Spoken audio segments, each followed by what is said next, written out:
Hello મિત્રો, કેમ છો? મજામાં? આજે આપણે બનાવવાનું છે માના હાથનો મગદળના લડ્ડુ. તો એના માટે મેં 500 ગ્રામ કકરો લોટ લીધો છે. બેસણ આવે ચારી અને ડીશના અંદર લઈ લીધો છે. પછી 500 ગ્રામ ખાંડ લીધી છે અને 500 ગ્રામ ઘી લેવાનું છે. પછી 5 નંગ ઇલાયચી નાખું છું અને આપણે 500 ગ્રામ ખાંડને ઇલાયચી નાખી અને દળી લેવાની છે ઝીણી. હવે આપણે લોટ શેકી લેશું. મેં ખાંડને સરસ પીસી દીધી છે. આ માર્કેટના અંદર રેડીમેડ પણ દરેલી ખાંડ મળે છે. જાડી આપણે કઢાઈ લેવાની છે. મેં એક લોયું લીધું છે. જાડું લેવાનું એટલે બરેની સરસ શેકાય. લોયાને થોડું ગરમ થાય એટલે આપણે ઘી નાખીશું. દેશી ઘી કઢાઈના અંદર નાખી દઈશું. ઘીને થોડું ગરમ થવા દેવાનું છે. ઘી મસ્ત ગરમ થઈ ગયું છે. તો હવે આપણે આ કકરો ચણાનો લોટ નાખી દઈશું ઘીના અંદર. ગેસને હવે ધીમો કરી દેવાનું છે. ધીમા તાપે આને સરસ મજાનું શેકવાનું છે. આડસીથી પકડીને શેકવાનું, કેમ કે લોયું છટકી ના જાય એના માટે. ધીમા તાપે 10 મિનિટ જેવું આપણે આને શેકવાનું છે. શેકાશે એટલે કલર પૂરો ચેન્જ થઈ જશે ને ઘી પણ છૂટશે. 5 મિનિટ જેવું થઈ ગયું છે. શેકતે શેકતે ઘી પણ છૂટ્યું છે અને કલર પણ થોડો ચેન્જ થયો છે, તમે જોઈ શકો છો. હવે આપણે આને મસ્ત હજી શેકવાનું છે થોડી વાર.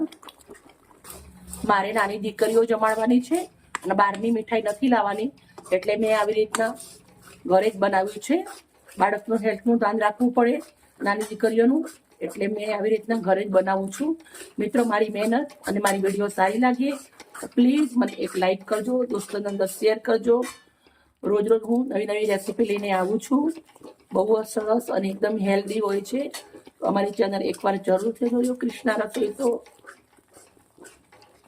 મિત્રો, તમે જોઈ શકો છો આનો કલર ચેન્જ થવા આવે છે થોડો થોડો.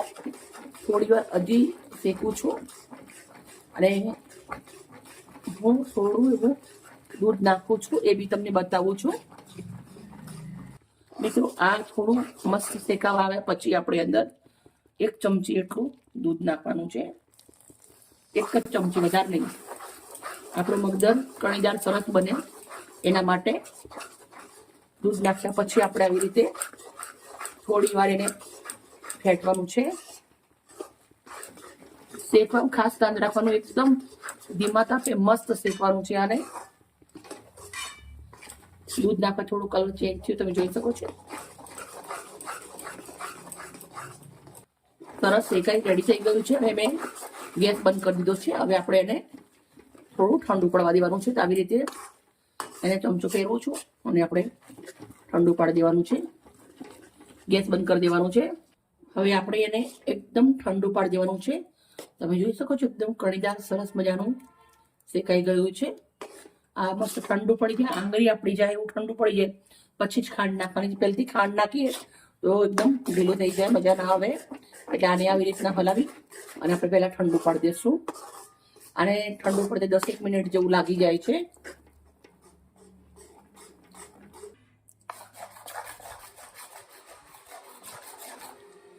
હવે આ ઠંડુ પડી ગયું છે. તમે જોઈશું ને આપણી આંગળી રહી શકે એવું કરવાનું છે ઠંડુ.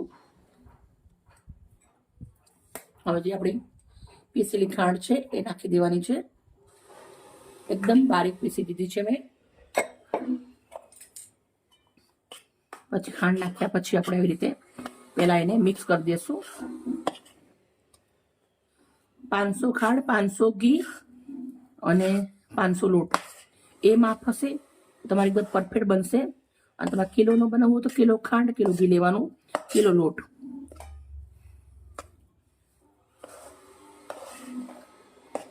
સરસ મિક્સ કરી દેવાનું છે આવી રીતે. મિત્રો, તમે જોઈ શકો સરસ મજાનું મિક્સ કરી દીધું છે. મેં આના અંદર ઇલાયચી એકલી નાખી છે. તમારે જાયફળ નાખવું હોય, ડ્રાયફ્રૂટ નાખવા હોય તમે નાખી શકો છો. હવે આપણે આને નાના નાના લડ્ડુ બનાવી દઈશું.